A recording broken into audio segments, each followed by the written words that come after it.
കൊല്ലം കുന്നത്തൂരിൽ CPIM-ൽ പൊട്ടിത്തെറി. Branch committee സെക്രട്ടറിയും പഞ്ചായത്ത് പ്രസിഡന്റും അടക്കം 50-ലധികം പേർ പാർട്ടി വിട്ടു. Panchayat president K. വത്സലകുമാരി അടക്കമുള്ളവരാണ് പാർട്ടി വിട്ടിരിക്കുന്നത്. ഷമീർ അബ്ദുള്ളാണ് വിവരങ്ങളുമായി ചേരുന്നത്. ഷമീർ, എന്താണ് കൊല്ലത്ത് CPM-ൽ സംഭവിച്ചുകൊണ്ടിരിക്കുന്നത്? ലക്ഷ്മി, ഈ കുന്നത്തൂർ പഞ്ചായത്തിലെ പുത്തനമ്പലം വാർഡിലെ സ്ഥാനാർത്ഥിയെ ചൊല്ലിയുള്ള തർക്കമാണ് ഇത്തരത്തിൽ പാർട്ടി വിട്ട് വലിയ വിഭാഗം ആളുകൾ പുറത്തു പോകാനുള്ള കാരണം. അതായത് പുറത്തു പോയ ആളുകൾ നിശ്ചയിച്ച ജനസമ്മതിയുള്ള ആളുകളെ സ്ഥാനാർത്ഥിയാക്കിയില്ല തുടങ്ങിയ ഗുരുതരമായ ആരോപണങ്ങൾ ഉന്നയിച്ചുകൊണ്ടാണ് ഇത്തരത്തിൽ ഇവർ പുറത്തേക്ക് പോകുന്നത്.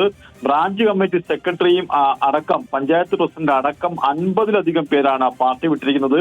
ഇതിൽ ഏറ്റവും പ്രധാനപ്പെട്ട കാര്യം സാമ്പത്തിക തിരിമറിയിൽ വിജിലൻസ് കേസിലുള്ളയാളെ സ്ഥാനാർത്ഥിയാക്കിയെന്ന് ആരോപിച്ചാണ് നിലവിൽ ഇപ്പോൾ ഈ ഒരു പൊട്ടിത്തെറി പുറത്തേക്ക് പോകലിനും കാരണമായത്. എന്തായാലും ഈ പാർട്ടി വിട്ട ആദർശ് യശോധരൻ വിമത സ്ഥാനാർത്ഥിയായി ഇപ്പോൾ മത്സരിക്കുകയും ചെയ്യുകയാണ്. മറ്റു പാർട്ടികളിലേക്ക് അവർ പോകുന്നില്ല, പക്ഷേ വിമത സ്വരം ഉയർത്തിക്കൊണ്ട് അവിടെ വിമത സ്ഥാനാർത്ഥിയായി മാറുകയാണ്. എന്തായാലും കമ്മിറ്റിയിൽ ഭൂരിപക്ഷമുള്ള ആളെ സ്ഥാനാർത്ഥിയാക്കിയില്ലെന്നൊരു ആരോപണവും അതുപോലെ തന്നെ സാമ്പത്തിക തിരിമറിയിൽ കേസുള്ള ആളെയും സ്ഥാനാർത്ഥിയാക്കി എന്ന് പറഞ്ഞുകൊണ്ടാണ് ഇത്തരം വലിയൊരു വിഭാഗം ആളുകൾ പാർട്ടി വിട്ട് പുറത്തു നിൽക്കുന്നത്.